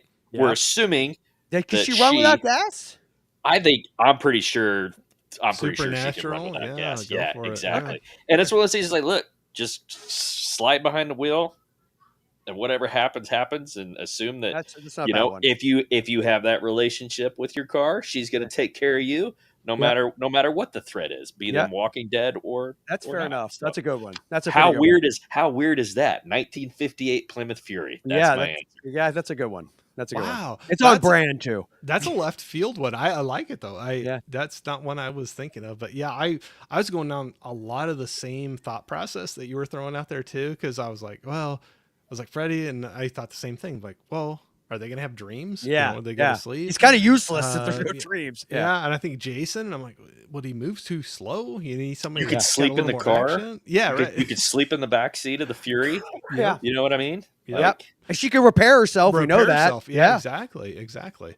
Oh, that's awesome. A good one. That may be the winner. I like that. Both of those are great ones though, because I can see the points for both of them for sure. Yeah, I thought you were going to throw out the versus thing, and we've talked about this. There's a couple of great books about Joe. I got them for what? I'm trying to think of the Taking Shape and Taking Shape 2. Yeah, the first Taking Shape is basically about all of the unmade.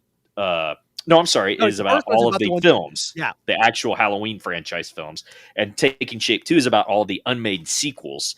And one of the ideas they had was going to be a Pinhead versus Michael Myers, which I know on the surface sounds ridiculous, but if you read the premise where they were going with it, it would have been awesome. Well, keep in mind, execution is a key element. Yeah. Well, awesome. Exactly. So the idea, like the elevator pitch for a Hellraiser and Halloween combination was awesome. So I have a soft spot for the Hell Priest that is Pinhead. So that's usually going to be my pick, which is why I think Joel did it on purpose, just to.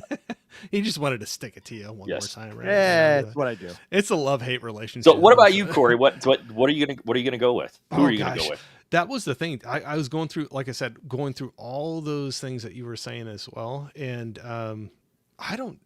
So that I know I'm like copping out now. I don't know if I have a great answer for that. Both of yours sound better than the things I was coming up with. I loved though. You have some love for Ash. All I need is Bruce Campbell and his boomstick, baby. Indeed. Right, you know. Hey, I'm wearing my got my shirt on right now. Yep. This is my boomstick. This is my boomstick. Man, I don't know. Yeah, that's the thing though. I think you got to find somebody that's like over the top supernatural and has lots of weapons, or things that they can bring to the table. And yeah, that's why I love having guests on here, because you both came up with better answers than I think I could have come up with. So, is that my cop out? Well, my cop out was I stole the answer I knew Tyson would have picked. No, I like both of those. Hey, but if you wouldn't have done that, we wouldn't have got Christine. Christine, that's fair enough. And Christine, I think, is the superior choice. Yeah. So with your love of horror movies, I know I'm kind of shifting gears here a bit, but do you have any subgenres of horror that you, as I smack my microphone, sorry, that you kind of tend to lean towards more than others? You got like your... Let's go one at a time, Joel, so that you don't... Yeah. Tyson, who gets to go first? Tyson goes first. Okay. Okay. I'm going to say road horror, because I think that's what Joel would have picked first. Well, movies like The Hitcher, Near Dark, we talked about as kind of a road horror movie, but horror on the road, motel movies, Duel, Breakdown, Joyride. Exactly. Yes. Joyride, Jeepers Creepers, even, Nice. Love that kind of sub genre. Yeah. Nice. Yeah. That's one he and I both love equally. For me, and I know I might again be on a bit of an island on this, I like they call them tiny terror movies. So, please see the aforementioned Munchies. But I legit unironically love Leprechaun. Okay. Obviously Child's Play. It's a duh. Critters, Ghoulies, though I prefer Ghoulies 2, if I'm being honest. It's set at a carnival and I just like that vibe better.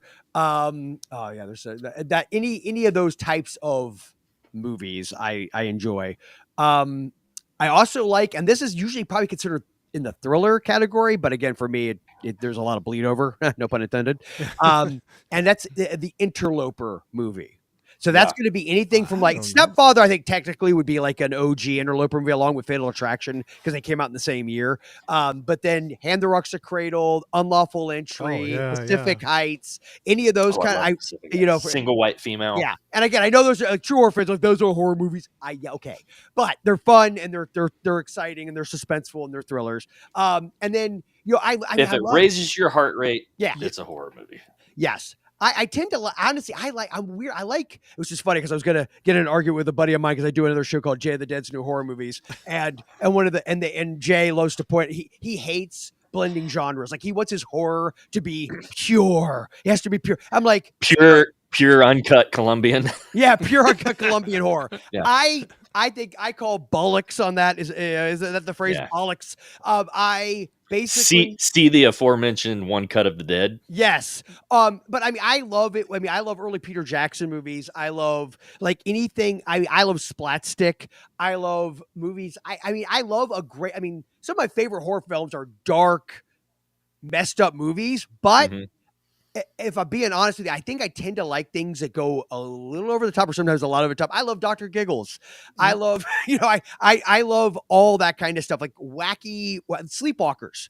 I freaking love Sleepwalkers. Oh, yeah. And I know a lot of people have opinions about that movie, but for me, gross. It was, yes, thematically it is kind of gross, but I love it. So there you go. Go ahead, Tyson. The last thing I was going to say right now, man, I am like obsessed with folk horror. Yeah. Like okay. Old school pillar, like British TV folk horror, pagan witchcraft stuff. So would you throw like The Witch in there, even though I don't know. I'm just throwing that out there with you. Man, and here's what's weird. I've probably seen The Witch or The Vitch, if you prefer. I probably said wrong.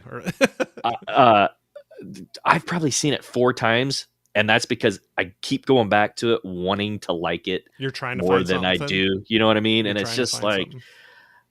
and so I mean, I get it, but it does. I don't find it like so many people are like, oh my god, this is the most horrifying movie ever. Yeah, I agree with you, Tyson. I saw it once. I liked it. I thought it was beautifully shot and made, etc., etc. I think creep factor. If you're talking like folk horror and like classic stuff, go watch Carnival of Souls. Oh, I love Carnival. Like to me, visually, that's creepier. Gets to me more than The Witch. Yeah. You know what I mean? Yeah, and not to give anything away, because Tyson, I know I haven't completely told you how I felt about Nosferatu because you haven't seen it yet, right? No, I have not. Okay. All I'll say is, definite for me, it's like The Witch or The Vitch, as the case may be. I beautiful, really well made, but okay. I'm not like some people that I know gave it like a 9 or a 10. I'm like, it was like a solid 6.5 to 7 for me. It was not bad. It just I'm not going to tell anybody, hey, you're wrong, because I just at this day and age, it's an opinion. Yeah, who cares? Yeah. Who cares? But the original Wicker Man, is that folk horror? Is that what you love the original Wicker Man? Yes. I love the Nicolas Cage Wicker Man. Do you really? Wow. Yeah, but not for the same reasons. You're the one. I'm the one. Because of the bees. Yeah, and I know a lot of people don't like the Wicker, and the people that I think when they hear, oh, I got to check out this folk horror thing, and everybody jumps on to the Wicker Man, and they're like, oh, there's so much more than just the Wicker Man, but it's an acquired taste. It's not a visceral, for the most part. As I say, it's not visceral, and I'm literally watching The Ritual from Netflix. Right, I had to pause it to come on here only because I just finished the book. I finally got around to Adam Neville's fantastic novel. But no, any of that just go ahead. I'm talking. Oh, sorry. It just any of that the 70s stuff from British TV.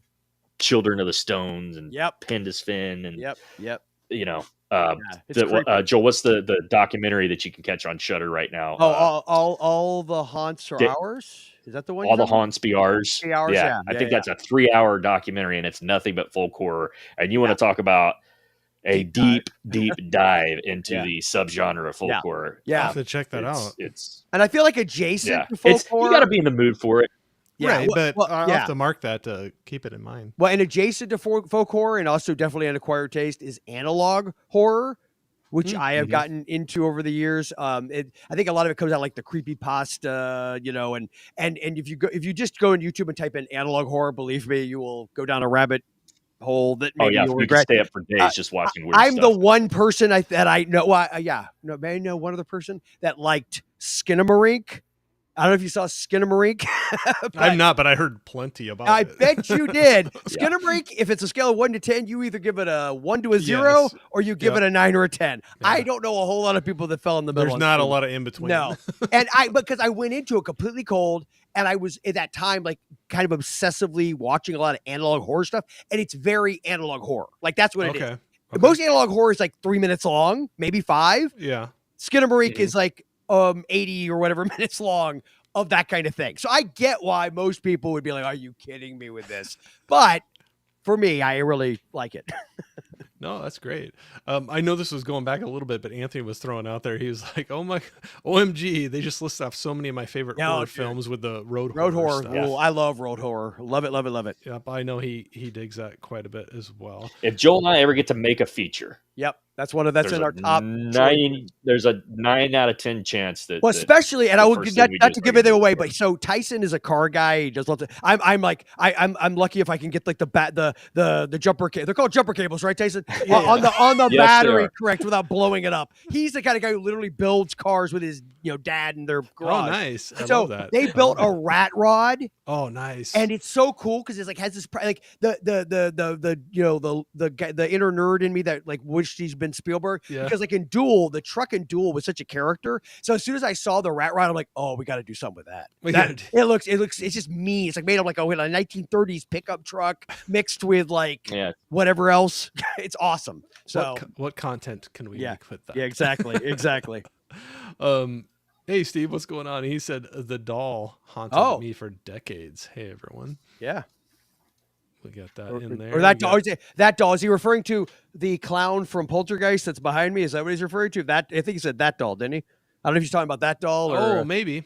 That's the thing. When I know you can tell me I fall behind on chat. I don't keep up with it. I do what I can, but it's kind of funny. Sometimes you like drop back into the comments and because you can't be in there constantly if you're the three of us are sitting having a conversation.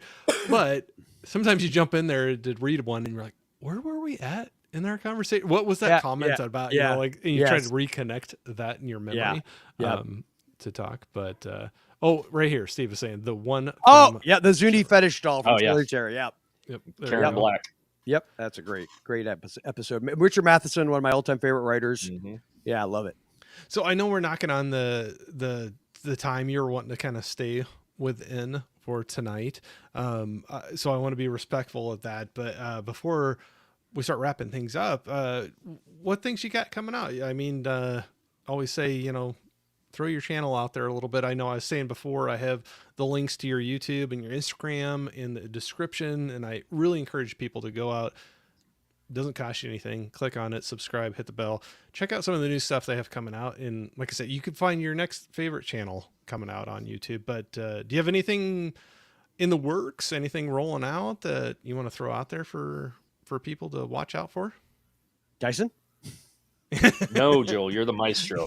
Oh, I am? Oh, okay. You tell them what we got. Tyson has a horror-themed candle company.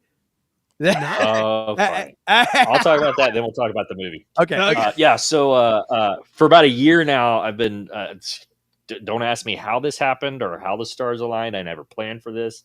It started as a hobby, but I have started a horror themed candle company called Foundry Wax Company. Nice. Phantom Foundry, and everything is all my scents are horror themed or gallows humor.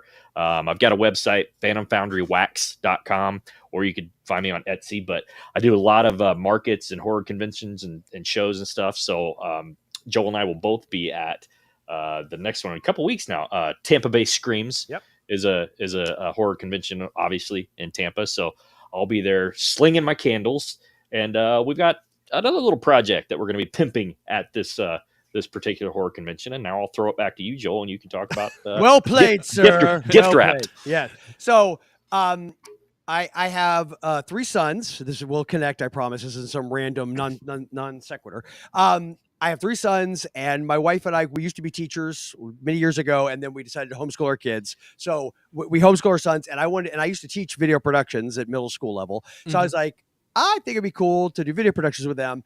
long story short, I decided we were going to make a short film, and Tyson again and I have talked about making stuff ever since we started before we started the YouTube channel, and on December 1st, I basically had written like this 2.5 page short film called Gift Wrapped, and it was all. I did watch that. Oh, did you? Watched Oh, cool. Yeah.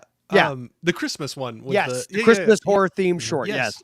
And so my neighbor Mike, who plays the main guy in it. Okay. It was actually at my cousin's house because I knew his wife like every Christmas went like. I mean this in the best possible way. Goes crazy with Christmas. Has like multiple Christmas trees and various like it's a Christmas wonderland. And you know what it also is? It saves you a lot of money in production costs if you can just go to a place that's already like that. So we did it. We shot it on December 1st. And I had the whole thing edited and put together in like a week or so. I got an awesome guy named Matt Cannon to do the music. Nice. He had been on my show and we had just started kind of getting to know each other. And I was like, hey, man, this is very short notice, but in like 8 days, could you do a score? Yeah. And he's like, yeah, man, no problem. So he did it, which was awesome. And then I had a guy make the poster, which is totally, I think the nice way to say it is a heavy homage to a poster from 1989 for the movie The Offerings, which if you remember that one, it was like the guy's holding a box and the blood's dripping out. It's totally that poster. But when he showed me, I was like, yes, I love that. So, but yeah, so we put together, my buddy Mac did help me do the coloring. We shot the whole thing on my iPhone, and it was just a fun, cool project. Well, long story short, we submitted it to Tampa Bay Screams. They accepted it. So when we're going to be there hawking Tyson's wares, we're going to be giving out some 11 by 17 posters for gift wrapped, and we got the little club flyer cards, whatever. It's in the film festival, though. That's the main point. It's going to be that is awesome. Yeah, that's awesome. Yeah. So it was fun. And my son is the weird kid that walks up and goes, special, that whole thing. Oh, okay. Yeah, that's my oldest son, Max. And it's so funny because like I've gotten more comments about that than it, and like he made it up in the moment. Like it was not, and everyone also asked me, is he supposed to be cool. Yeah, is he supposed to be the kid from A Christmas Story? You remember when Ralphie's in line for Santa and that one kid turns and goes, I like Santa. That guy? Yeah. I like Santa. Yeah, I like Santa. It's like, everyone's like, is that supposed to be the same kid? I'm like, sure. If you say so, sure. If you like it better, yes. I subscribe. I think it was Tarantino I heard say, and I've heard Lucas say this too, that like with Inglourious Bastards, Brad Pitt's character has a rope burn around his neck, and he never explains why. Yeah, like what is that? And somebody asked Tarantino, like, oh, why did, he's like, I'm not going to, I know why for me. So, but if I tell you, it's like, I'm taking away the movie that plays in your head by dictating to you. And it's like, and I love that. I'm like, you tell me what you think it means. Yeah. You tell me what you think what, if that character is, sure. I love that. I love hearing suggestions. I think it's fun. Yeah. When we were talking about, I won't go too far on this one, but no, when we were talking about horror subgenres, some of the psychological type horror, I think plays so well for me because your imagination can take things so much farther than what technology or filmmaking can make. So if you just plant that seed sometimes, you can like go way off the rails with some of the things. For sure. That's cool. So do you see that in your future too, like some more short films? Yes, we definitely want to do more. We actually just did a commercial for Phantom Foundry Wax Company. Yeah. Oh, that was the commercial then for your Tyson for yours? Yeah. And I haven't seen any dailies or anything. Joel tells me that the first cut is almost done, so we'll see. But we got to do some voiceover work and add some music. But hopefully that'll be out. I don't know. What do you think? Within a month, I would think. I'm hoping to get it done in time for the show. We'll see how that goes. We'll see. So when that gets done, is there going to be a place to be able to go out and see it? With the commercial? Yeah. I'm going to do a couple there's like the longer version is going to be a few minutes long. It's because when I say it's a story, it's a very basic story. But I'm going to have like a longer, like complete version. And then we'll probably do like a shortened up version that he can put on social media. I would assume we'll put it on the YouTube channel and we'll put it on the channel and I'll have it on my the Phantom Foundry Wax social media and all that kind of stuff too. But no, it absolutely tells a story, I think, and that's we know a guy that can do some awesome voiceover work, and I think once we get all that cut together, I mentioned that I'm into like pagan witchy shit right now, and I think that's very much going to be reflected Yes, very much so. Yes, in the candle commercial. Yes, nice. yeah. And so we got that, and then we are working on I'm possibly doing another commercial. We have a drive-in movie theater near me. Oh, nice. And I'm talking to them about helping them put a little something together. But I'm hoping, fingers crossed, to be able to set a short film there with a buddy of ours. His name's Dewey Sean. He's a stand-up comic and a really great guy. And so we're talking about doing like a short with him, probably Marchish, maybe April. And so eventually, because I did that one feature when I was like in my 20s, and it's the whole "the youth is wasted on the young" thing. Yeah. I don't think I appreciated things to the degree that I do now. So part of me just wants to make a feature and just have fun with it. Treat it serious. You got to get done the work, but have fun with it and don't take myself quite as serious as I did 20 some odd years ago. Well, you just got a completely different perspective on things. I think after you get a few decades under your belt, it helps. It helps. Sure. And you go through some things and some things that are bigger deals than the things you thought were big deals at the time. Yeah. And it's interesting to go back and dive back into some of those passions, and you got a whole different take on it. Yeah, you go for sure, man. Next time. But yes, we talk all the time about the indie film business and how, man, you don't have to be in Hollywood anymore to. Not that that's why Joel and I do this anyway. Like we've said time and time again, just on your show, Corey. Like we do this to have fun. If nobody sees it, I don't care. If it doesn't make any money, I don't care. We're doing it to have fun. Now, 30, 40 years ago, that kind of attitude means that you're going to shoot something on VHS and where I'm at now, I would be fine. Which would have been fine. Well, yeah, exactly. But I'm just saying that the opportunity for those little fun projects to actually turn into something that people watch and dig and get a cult following, it's the world is your oyster. I feel like when it comes to indie film and specifically indie horror, with as much as we hate modern technology and talk bad about it, at the same time it has its place and it has its uses. And I think with things like Tubi and YouTube, you know what I mean, there's a world of opportunity for both young and old and really old. Mm-hmm. Hey, I'm the same age. I'm pretty.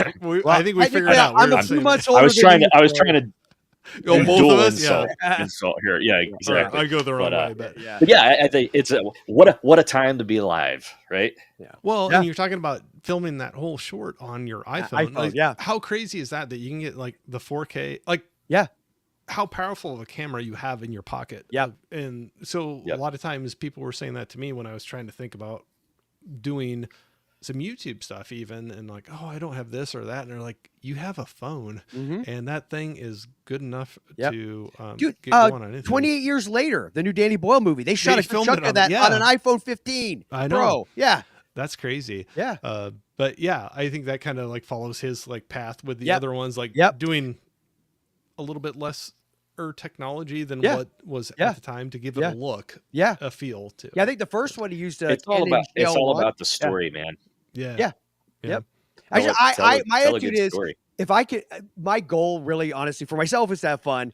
But if I make something and someone told me that they were at least entertained by it, even marginally, I legitimately am good. Like even, if they just said, oh, that was fun, or that was okay, cool. Like I'm not expecting that makes me happy. Like if you're entertained by it, I'm great. I'm golden. Awesome. Yeah. That's like with the YouTube thing. If somebody jumps in here and just says, hey, I'm like, wow, you took time out of your day to jump on here and say hi. Thank 100%. You very much. But yeah, so I appreciate so much. I know I probably went a little longer than we were looking about here. Good, man. No worries.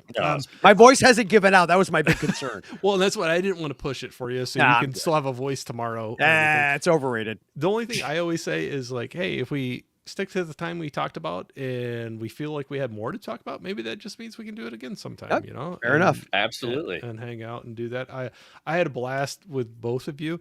If you don't mind hanging out for just a minute after we go off live, just to wrap up backstage real quick. But like I said before, I'll try to go out and find your channel company link, or maybe you can send it to me and I'll put it in the description as well. But I have the YouTube, the Instagram out there. Please, everybody, go out, check their stuff out. So great. And I don't know. I always see other people's channels and like what you're doing, and it inspires me to like keep doing. I'm new to this, but I still love seeing what other people are doing, and not maybe I won't go in the same direction, but it just gives ideas. Oh yeah, of kind of like inspiration to do other things. And here's the thing, man. You don't like. Obviously, we started.